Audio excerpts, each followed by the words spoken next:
Now, you see, that's the tune, isn't it? And if you haven't seen it yet, as I mentioned before, the Pet Shop Boys were on Real Stories with Dermot. You can find it on the iPlayer where they sit down in a cinema. It's wonderful. Look back at memorable moments from their career. It's Saturday morning TV to playing in Red Square. They are amazing. On the way, after the news, we will have some couch potatoes, some more of your stories about fashion faux pas, all on the way. This is BBC Radio 2. On BBC Sounds. And on your smart speaker. Play BBC Radio 2. BBC News at 4 o'clock. This is Nikki Cardwell. The Home Office says it's working to minimise disruption for travellers arriving in the UK after every e-passport gate stopped working because of an IT issue. The Border Force said the exact nature of the problem was too sensitive to discuss. The Independent's travel correspondent Simon Calder says there are not enough staff at airports to check every passport manually. Verification of the passport and the person is all that needs to happen, not just for British people, but also for arrivals from the European Union, Switzerland, the United States, Australia, many other countries. And that covers about 70% of the people coming into the UK. And if that breaks down, well, I'm afraid that the Border Force staffing is simply not built for that. ITV says it conducted an investigation in 2020 into claims that Philip Schofield was having a relationship with a younger colleague on This Morning.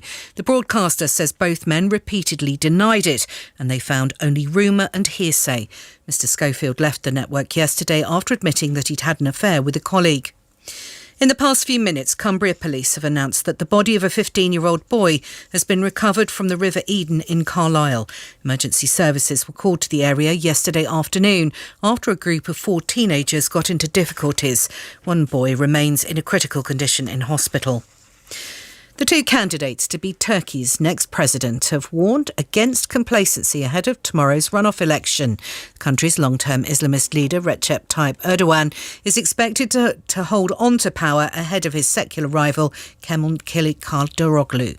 Our correspondent in Istanbul, Anna Foster, has been listening to the 2 men. Both are trying to set themselves up as the future of Turkey. President Erdogan talks about investment, about development, about strengthening Turkey, not just domestically, but on the world stage as well. But he is criticised for becoming increasingly authoritarian, for clamping down on free speech, on the media, for example.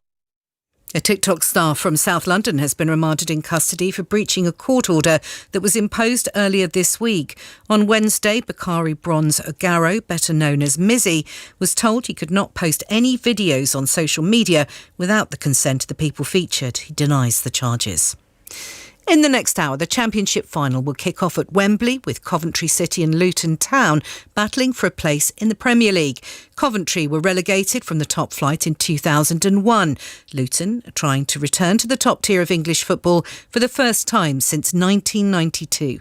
Both managers, Luton's Rob Edwards and Coventry's Mark Robbins, are confident that their sides will perform. We were in the bottom 3 for a long time. Managers lose their jobs seemingly at the drop of a hat at this level, and they stood by me, and thankfully they did, and we were able to build and galvanise the team. Whenever we've had big games, big occasions this season, the lads have stepped up, they performed well. You know, the players are used to those bigger occasions. I don't think they'll be overawed by it. I think it'll bring out the best in them. BBC News, it's 3 minutes past 4.